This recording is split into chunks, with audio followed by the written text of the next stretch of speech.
قال الله تبارك وتعالى في القرآن المجيد أعوذ بالله من الشيطان الرجيم بسم الله الرحمن الرحيم وإذ قال لقمان لابنه وهو يعظه يا بني لا تشرك بالله إن الشرك لظلم عظيم صدق الله ومولانا العظيم.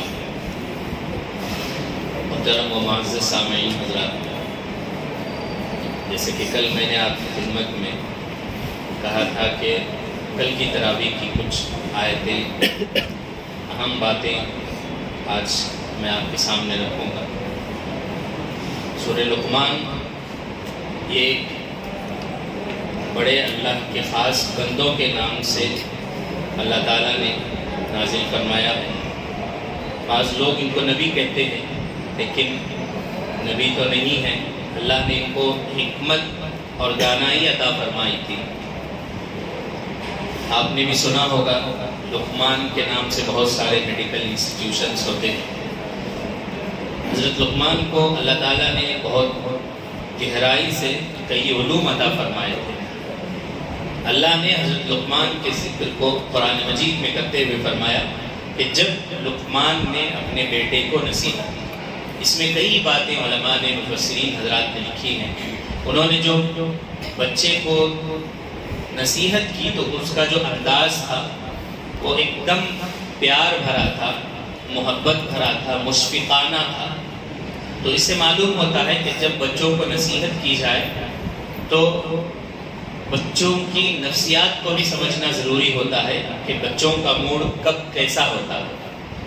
اگر وہ اچھے موڈ میں ہیں تو ان کو پیار سے اگر کوئی بات سمجھائی جائے تو وہ بات کو مان لیتے ہیں. انہوں نے کہا یا بنیا، اے میرے چھوٹے بچے، پیارے بچے. عربی میں بنیا کا استعمال اس وقت ہوتا ہے جب بچے کو پیار بھرے انداز میں بات کرنا ہوتا ہے. تو نصیحت کرنے کا انداز بتایا گیا ہے کہ بڑے اچھے لہجے سے نصیحت کی جانی چاہیے. اور پھر کیا نصیحت کی گئی تو بہت اہم باتیں ہیں جو اتنے بڑے دنیا کے حکیم اور دانا انسان کا اللہ نے ذکر فرمایا ہے. انہی کے نام سے پوری سورت کو اللہ تعالیٰ نے نازل فرمایا. پہلی نصیحت یہ کی کہ میرے بیٹے اللہ کے ساتھ کبھی کسی کو شریک نہ ٹھہرانا، کیونکہ ساری دنیا کا نظام چلانے والی ذات صرف اللہ کی ہے. دنیا میں زندگی میں کبھی بھی کسی بھی موقع پر اللہ کے ساتھ کسی کو اس کا برابر مت ٹھہرانا. جب بھی کسی چیز کی ضرورت پڑ جائے اللہ ہی سے مانگنا. اگر ماں باپ سے بھی کچھ ضرورت کی چیزیں مانگنا ہے تو علماء نے لکھا ہے پہلے بچوں کو یہ عادت ڈلائیں کہ آپ پہلے اللہ سے مانگیں، پھر آپ ماں باپ سے جو بھی مانگنا ہے وہ مانگیں. بچوں کو اس طرح سمجھانا ہے کہ اگر آپ پہلے اللہ سے مانگ لیں گے تو ہو سکتا ہے ماں باپ کے دل میں وہ خیال نہ بھی دلانے کا ہو. اگر آپ اللہ سے پہلے مانگ لیں گے تو اللہ تعالیٰ اس کی برکت سے آپ کا دل نرم کر دیں گے، ماں باپ آپ کو وہ چیز دلا دیں گے. اس طرح بچوں کی ذہن سازی کرنے کی ضرورت ہے. اور پھر انہوں نے آگے نصیحت کی کہ ماں باپ کے ساتھ اچھا سلوک کرنا ہے. اللہ کے بعد خود اللہ تبارک و تعالیٰ نے قرآن مجید میں جگہ جگہ یہ نصیحت کی ہے کہ ماں باپ کے ساتھ اچھا سلوک کیا جائے. کئی احادیث ایسی ہیں جس کو پڑھ کر آنکھوں سے آنسو آ جاتے ہیں کہ اللہ کے نبی صلی اللہ علیہ وسلم نے ماں باپ کا درجہ اتنا بلند بتایا. خود قرآن کہتا ہے کہ ایسی تکلیف، ایسا درد ماں برداشت کرتی ہے جس طرح کا درد دنیا میں کوئی برداشت نہیں کر سکتا.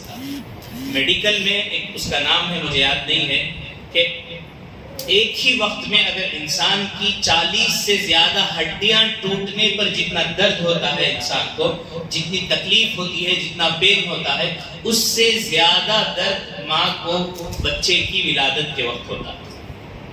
تو ایسی تکلیفوں کو برداشت کر کے ماں بچے کو دنیا میں لاتی ہے. پھر وہی بچہ جب اس کی تربیت کرتی ہے ماں تو اس کے ایک ایک بول پر خوش ہوتی ہے. دیکھو میرا بچہ آج یہ بولا، میرا بچہ ماں بولنے والا ہو گیا، امی بلا رہا ہے، ماما بلا رہا ہے. چھوٹی چھوٹی باتیں جب بچہ اپنی زبان سے نکالتا ہے تو ماں کو اچھا لگنے لگتا ہے. جس توتلی زبان کو ماں ترقی دے کر، اس کو سمجھا کر، جس انداز سے بڑا کرتی ہے، بدقسمتی سے کچھ اولاد اسی زبان سے اپنی ماں کو ایسے جملے ادا کرتے ہیں جن جملوں کو سن کر مائیں اپنے تنہائی میں، اپنے بستروں میں رو رو کر راتیں گزارتی ہیں. بڑی تکلیف کی بات ہوتی ہے. بہت ساری مائیں تو بددعائیں بھی دینے پر مجبور ہو جاتی ہیں، ایسی تکلیف ہے. آپ نے وہ مشہور واقعہ سنا ہوگا ایک صحابی کے بارے میں. ان کا جب دنیا سے جانے کا وقت آیا تو ان کی زبان سے کلمہ نہیں نکل رہا تھا. آپ صلی اللہ علیہ وسلم سے شکایت کی گئی کہ ایک صحابی ہیں، ان کا انتقال کا وقت قریب ہے لیکن کلمہ زبان سے جاری نہیں ہو رہا ہے. آپ سوچ کر دیکھیے کہ ایک صحابی ہیں، وہ پڑھنا چاہ رہے ہیں لیکن زبان سے کلمہ ادا نہیں ہو رہا ہے. تب اللہ کے نبی صلی اللہ علیہ وسلم کو جیسے ہی پتا چلا، آپ نے پوچھا کیا ان کے والدین میں سے کوئی زندہ ہے؟ بتایا گیا ماں زندہ. فرمایا کہ بلا کر لایا جائے. جب ان کو بلا کر لایا گیا تو ماں نے پوچھا، آپ صلی اللہ علیہ وسلم نے ان سے پوچھا کیا آپ ان سے ناراض ہیں؟ ماں نے کہا جی اللہ کے رسول میں اس سے ناراض ہوں. جب آپ صلی اللہ علیہ وسلم نے ان سے کہا کہ آپ ان کو معاف کر دیں، انہوں نے کہا کہ نہیں اللہ کے نبی، اس نے میرا دل دکھایا ہے، میں اس کو معاف نہیں کروں. وجہ پوچھی تو بعض روایت میں الگ الگ باتیں لکھی ہیں. ایک جگہ یہ لکھا ہے کہ میرا بیٹا نمازی بھی ہے، روزے بھی رکھتا ہے، سب اچھے کام کرتا ہے، لیکن مجھ سے اس کا جو رویہ ہے وہ بدل گیا. جس طرح مجھ سے عزت کے ساتھ احترام کے ساتھ بات کرنا ہے یہ نہیں بات کرتا ہے. مجھے اس کے بات کرنے کے انداز سے تکلیف ہوتی ہے. الغرض آپ صلی اللہ علیہ وسلم نے کہا کہ کیا تم اس بات کو پسند کرو گی کہ میں اس کو آگ جلا کر اس میں ڈال دوں؟ ماں تو ماں ہوتی ہے، جتنی بھی تکلیف ہو برداشت کر سکتی ہے، لیکن اپنی اولاد کو تکلیف میں دیکھنا نہیں چاہتی ہے. اس ماں نے کہا کہ اللہ کے نبی، اس نے مجھے تکلیف پہنچائی ہے، میرا دل تو نہیں چاہ رہا ہے، لیکن اگر اس کو آگ میں ڈالا جائے تو پھر میں مجبور ہوں.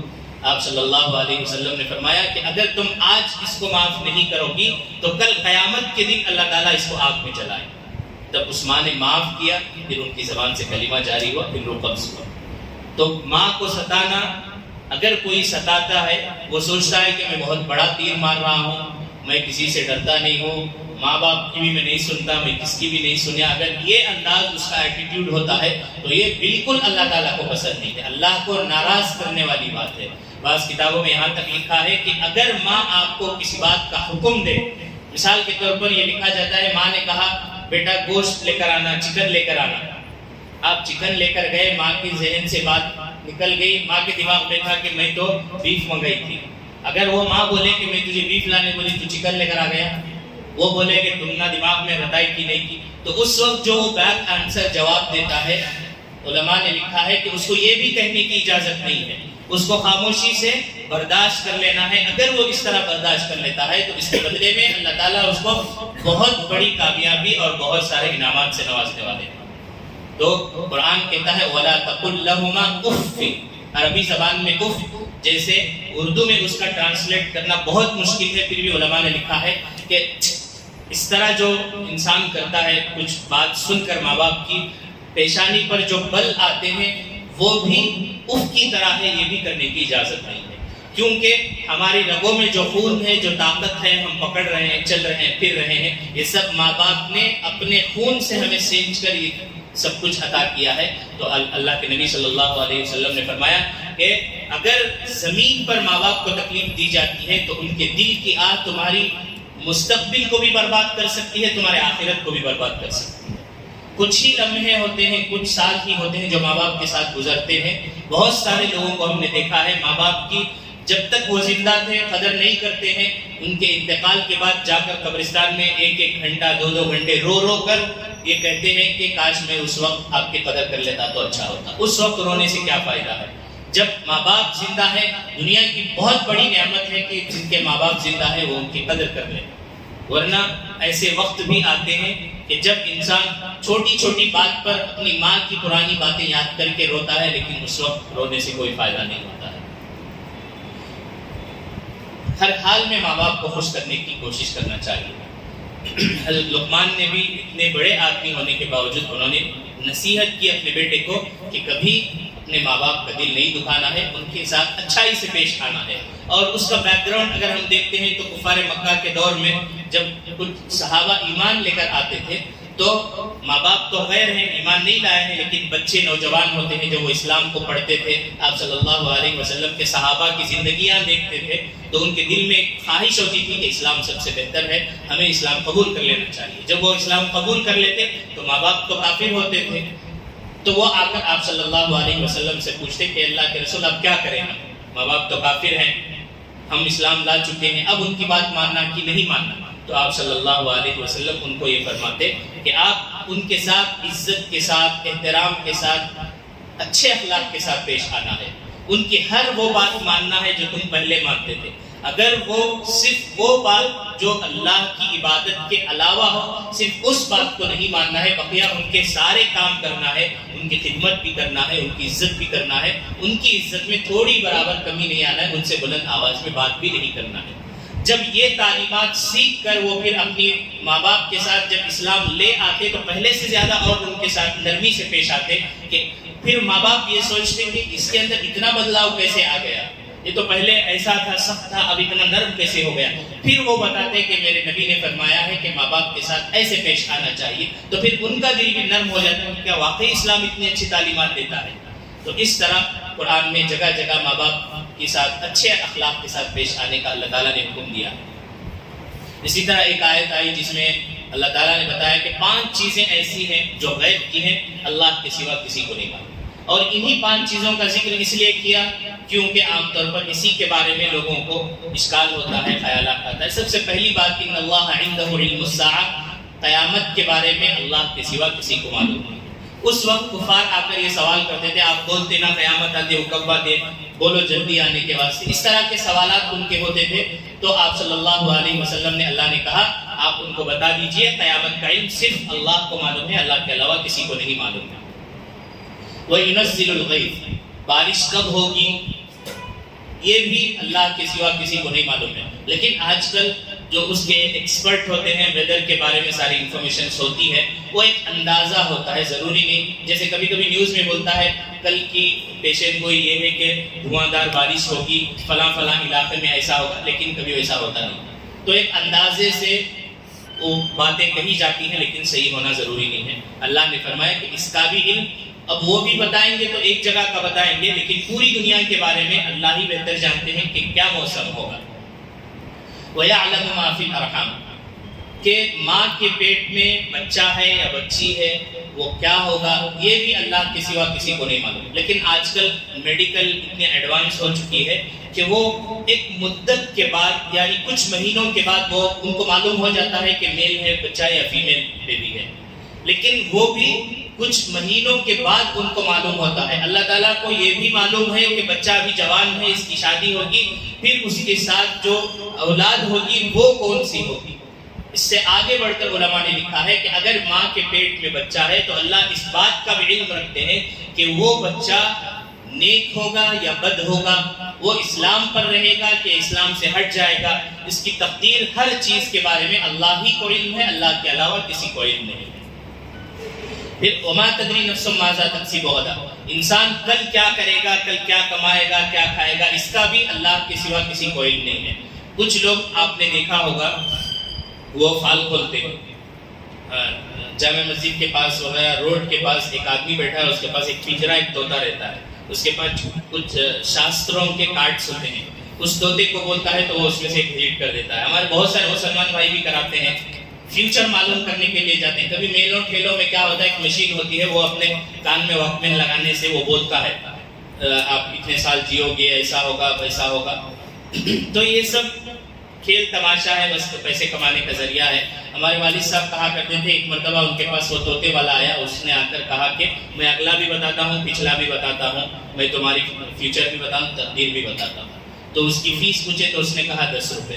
ہمارے والد صاحب نے کہا اچھا ایک کام کرو، میں 10 روپے دیتا ہوں، یہاں سے سیدھا ریس کورس چلے جاؤ۔ ریس کورس میں گھوڑوں کی ریس ہوتی ہے، کون سا گھوڑا فرسٹ آتا ہے یہ بول ڈالے تو تم نہ 10 روپے نہیں 10 لاکھ روپے بھی مل سکتے ہیں۔ آپ جانتے ہیں کہ بڑے بڑے ایکٹرز، بڑے بڑے لوگ آ کر وہاں بیٹنگ بیٹس لگاتے ہیں۔ تو اس نے کہا کہ یہ ان کو کیا معلوم نہیں ہے، مذاق کر رہے ہیں کر کے۔ تو اس کو اگر واقعی اس کو اتنا علم ہے تو وہ کروڑوں روپے منٹوں میں کما سکتا ہے، لیکن بس وہ خود اس کا ہی فیوچر اس کو معلوم ہے کہ روڈ کے پاس بیٹھ کر وہ لوگوں سے 10 روپے لے رہا ہے۔ تو تو اللہ تعالیٰ ہی کو معلوم ہے کل کیا ہونے والا ہے، اور کس کا انتقال کب ہوگا، کس کی موت کب آئے گی، یہ اللہ ہی کو معلوم ہے، اللہ کے علاوہ کسی کو نہیں معلوم ہے۔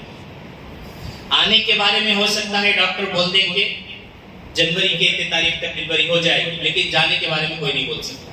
ڈاکٹر کبھی کبھی بولتے ہیں کینسر کا بھی علاج کرنا ہے، ہو گیا ان کا ٹائم لے کر چلے جاؤ، لیکن ایسے بھی پیشنٹ ہیں اس کے 2-3 سال تک بھی زندہ رہتے ہیں۔ تو جانے کا کوئی وقت نہیں ہے، اس لیے انسان کو، خاص کر مسلمان کو یہ کہا جاتا ہے کہ ہر دن اپنا اس انداز سے گزارے کہ ہو سکتا ہے یہ میرا آخری دن ہو، اور ہر نماز اس طرح پڑھے خشوع و خضوع کے ساتھ، یہ سوچ کر کہ ہو سکتا ہے یہ میری آخری نماز ہو، اس کے بعد کی نماز ملے گی نہیں ملے گی۔ صحابہ سے آپ صلی اللہ علیہ وسلم نے ایک مرتبہ پوچھا کہ تمہارے موت کب آ سکتی ہے، کتنی مہلت ہو سکتی ہے؟ تو الگ الگ صحابی نے الگ الگ کہا کہ آئندہ سال ہم زندہ رہیں گے کہ نہیں معلوم، صبح زندہ رہتی کہ نہیں معلوم، الگ الگ جوابات آئے۔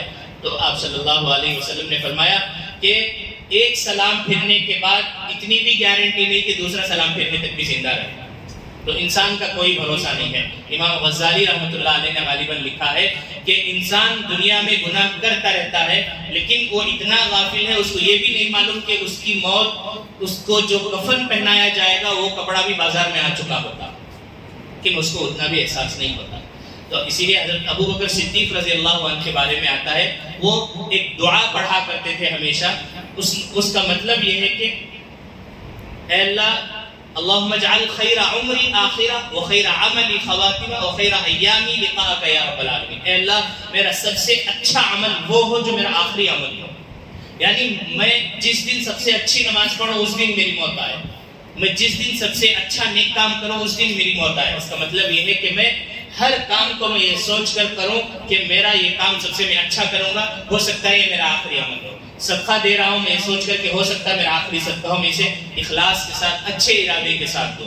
تو انسان جب اس انداز سے اپنی پریکٹس کر لیتا ہے تو اس کے ہر عمل اچھے ہونے لگتے ہیں، اور ہر عمل سے اللہ تعالیٰ اس سے راضی ہو جاتے ہیں۔ اسی طرح اور بھی سورہ احزاب آئے جس میں احزاب کہتے ہیں جماعتوں کو، ٹیموں کو۔ جب اللہ کے نبی صلی اللہ علیہ وسلم مدینے میں آئے تو بہت سارے کفار، بنو قریظہ، قینقاع، یہ سب مل کر آپ صلی اللہ علیہ وسلم کے خلاف، مسلمانوں کے خلاف جنگ لڑنے کے لیے کئی ہزار کا لشکر تیار کر لیے تھے۔ جب اللہ کے نبی کو علم ہوا تو آپ نے صحابہ سے مشورہ کیا۔ صحابہ میں سے ایک صحابی تھے حضرت سلمان فارسی رضی اللہ عنہ، انہوں نے اپنے، وہ ایران کے تھے، انہوں نے ایک مشورہ دیا۔ آپ میں سے بہت سارے حضرات لال قلعہ دیکھے ہوں گے۔ لال قلعہ کی جو دیوار ہے قلعے کی، اس کے کم سے کم اتنے فاصلے تک ایک گڑھا کھود کر ہے پورے قلعے کے اطراف میں۔ یہ ایرانیوں کی ٹیکنیک تھی، یہ بھی ایران سے آئے ہوئے بادشاہوں نے یہ تعمیر کیا ہے۔ ان کی یہ ٹیکنیک تھی کہ دشمن قلعے کے قریب نہ آئے، اس لیے بڑے خندق کھودا کرتے تھے۔ اسی طرح حضرت سلمان فارسی نے مشورہ دیا کہ اللہ کے نبی، 3 کنارے ہمارے مدینے کے جہاں صحابہ کے مکانات تھے، 3 طرف تو ایسے تھے جہاں پہاڑوں سے وہ کور ہو رہا تھا، لیکن ایک جگہ ایسی ہے جہاں سے حملہ ہونے کی زیادہ امید ہے۔ تو صحابہ کے مشورے سے، خاص کر حضرت سلمان فارسی کے مشورے سے، آپ صلی اللہ علیہ وسلم نے خندق کھودی، بڑا گڑھا کھود دیا، وہ جو علاقہ جہاں سے دشمن آنے کے امکانات تھے، اور بڑی مشکل کے ساتھ آپ صلی اللہ علیہ وسلم خود اس میں موجود تھے۔ اتنا گہرا گڑھا کھود دیے کہ ایک گھوڑ سوار بہت مشکل سے، بہت طاقتور گھوڑا ہی اس کو کراس کر سکتا ہے، ورنہ عام کوئی کراس نہیں کر سکتا۔ پھر بھی 4-5 لوگوں نے کوشش کی، وہ آئے بھی تھے، لیکن حضرت علی رضی اللہ عنہ اور دوسرے صحابہ کے وار سے وہ بچ نہیں سکے، وہ وہیں جہنم رسید ہو گئے۔ تو اس طرح اس میں بھی وہ جیت گئے۔ اور پھر حالات جب زیادہ خراب ہو رہے تھے، اللہ تعالیٰ نے ایسی طوفانی آندھی بارش کے جیسا ماحول بنایا کہ ان کے جو خیمے تھے، جو ہانڈیاں، پانی کے پینے برتن وغیرہ، سب میں مٹی پڑ گئی، ہوائیں اتنی سخت ہوئی کہ وہ لوگ اس کو محاصرہ چھوڑ کر چلے گئے۔ اللہ تعالیٰ نے ان کو فتح عطا فرمائی۔ اور وہاں پر 2-3 باتیں اس زمانے کی جو مشہور تھی، وہاں یہ مشہور تھا کہ جو آدمی زیادہ ذہین ہوتا تھا، ٹیلنٹڈ ہوتا تھا، اس کے بارے میں بولتے کہ اس کو 2 دل ہیں۔ تو اللہ تعالیٰ نے فرمایا ما جعل اللہ لرجل من قلبین فی جوفی، اللہ نے کسی کے جسم میں 2 دل نہیں پیدا کیے ہیں۔ یہاں بھی آٹو اسٹینڈ میں ایک آدمی کے بارے میں مشہور ہے، اس کا نام 2 دل ہے۔ تو لوگ، یہ جاہلیت کی ایک رسم و رواج ہے، جو بہادر ہوتا ہے، یا عام طور پر آج کل کیا ہوتا ہے، جو 2 نکاح کر لیتا ہے اس کو 2 دلوں والا بولتے ہیں۔ تو اللہ نے فرمایا کہ ایسا نہیں تھا، یہاں پر مفسرین نے لکھا ہے یہ ایک میڈیکل بھی بات یہ ہے، یہ بتائی جانی تھی کہ قرآن مجید میں جو پیغامات دیے ہیں وہ بالکل برحق ہے۔ تو آج میڈیکل بھی اس کو پروو کرتی ہے کہ کسی کو 2 دل نہیں ہے، تو قرآن کی بات صحیح ہو رہی ہے۔ اور دوسری ایک بات یہ بھی وہاں بتانی تھی کہ اس زمانے میں لے پالک جو ہوتا ہے، متبنہ جس کو کہتے ہیں، یعنی کوئی کسی کے بچے کو اڈاپٹ کر لے، اپنا بیٹا بنا لے، منہ بولا بیٹا جس کو کہتے ہیں، تو وہ حقیقت میں بیٹے کی طرح نہیں ہوتا۔ اس زمانے میں یہ رواج تھا، کسی کو بیٹا بنا لیتے تو جیسے حقیقی بیٹا ہوتا ہے ویسا اس کو مان لیا جاتا تھا، تو قرآن نے کہا کہ وہ حقیقی نہیں ہوتا ہے۔ اسی لیے ایک صحابی کا نام قرآن مجید میں ہے، وہ جس کو آپ صلی اللہ علیہ وسلم نے بیٹے کے نام سے لے لیے تھے، فَلَمَّا قَضَى زَيْدٌ مِّنْهَا وَطَرًا زَوَّجْنَاكَ، زید ایک نام قرآن مجید میں ہے، وہ آپ صلی اللہ علیہ وسلم نے ان کو بیٹا بنا لیا۔ تو اللہ نے فرمایا کہ بیٹا اگر آپ بنا لیں گے تو جو رشتوں کا مسئلہ ہوتا ہے، ایک تو میراث کا مسئلہ ہوتا ہے، اس کو کتنی جائیداد دینا ہے، سگے بیٹے کی طرح دینا ہے کہ ویسے دینا ہے، گورنمنٹ کے الگ قانون ہیں، اسلام کے الگ قوانین ہیں، تو اس کے سلسلے میں کورٹ میں کئی سال تک اس میں پرسنل لا بورڈ کی طرف سے کیس بھی چلا ہے وہ۔ تو قرآن نے یہ کہا کہ جیسے ایک عام بچہ ہوتا ہے اس کے ساتھ اپنی بیٹی کا نکاح کیا جا سکتا ہے اگر اس نے اس ماں باپ کا دودھ نہیں پیا ہے، اسی طرح منہ بولا بیٹا بھی ہے، رشتوں میں وہ اجنبی کی طرح ہوگا، اصل بیٹے کی طرح نہیں ہوگا، یہ بتایا گیا۔ ایک اور مسئلہ ہے اس وقت کا، یہ تھا کہ اگر کوئی یہ بول دیتا اپنی بیوی کو کہ تیری پیٹھ تیرے اعضاء میری ماں کی طرح ہے، تو اس وقت وہ ہمیشہ کے لیے حرام ہو جاتی تھی۔ اس طرح کے کچھ وہاں رواج تھے، رسم و رواج تھے، اس کو ختم کرنے کے لیے اللہ تعالیٰ نے ان آیتوں کا نزول فرمایا۔ اور بھی بہت ساری باتیں ہیں انشاءاللہ تعالیٰ کل آپ کی خدمت میں رکھیں گے۔ اللہ تعالیٰ سے دعا ہے کہ اللہ تعالیٰ ہمیں یہی سنی باتوں پر عمل کی توفیق عطا فرمائے۔ سبحان اللہ و بحمدہ، سبحانک اللہم و بحمدک، ونشہد ان لا الہ الا انت، نستغفرک ونتوب الیک۔